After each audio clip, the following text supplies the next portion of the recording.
Eesti teatripublik ei armasta tänavateatrit, see tundub talle võõras, et kui hakata nüüd siin tänavale minema, kõik läheb tänavale, kõik hakkab hüppama tralli tegema, siis eestlane on niimoodi mööda lihtsalt, et no tšau, minge ära, mul on piinlik.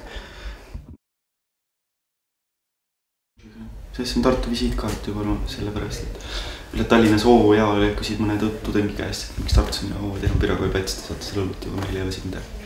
See on siuke mõnus kohe kesklinna kõrval, kui saab lihtsalt istuma tulla ja ma arvan, et välismaal on ka päris palju selliseid vaba aja veetmisparke, kus lihtsalt inimesed istuvadki ja ajavad juttu. Ma arvan, et see enam-vähem töötab.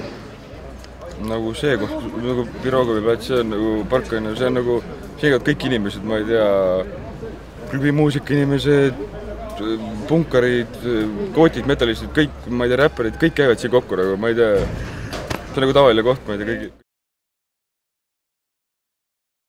Ma arvan, et ühest saab täielikult. Muidu kõik laiali, vaata, üks on ühe linna otsas Piro. Ma olen Pirol nüüd, et kuule, tule teise linna otsa ja päris nõme oled, vaata, et kuule, ma olen siin praegu ülikooli taga, ai, kurat, ma pean nüüd sinna kõndima. See on hea keskel ka. Üks oleks Annelinna taganurgas ja teine oleks siin, et see oleks päris nõme tegelikult. Aga kas Tartus ei võiks olla näiteks mingisugune koht, mis oleks samasuguse funktsiooniga, sarnase funktsiooniga nagu on Pirogovi Päts? Siseruumides. See oleks hea küll, jah. Nii et üht-teist ikkagi on Tartus veel, mida annaks ära teha. Jaa, siseruumid oleks jumala hea. See tuleb seda promoda ka ja siis ma arvan, et ikkagi mingi probleeme tuleks ka. Sest ega Pirogi eriti probleemide vabalt asi läinud. Vägivaldseid tüüpe leidub alati.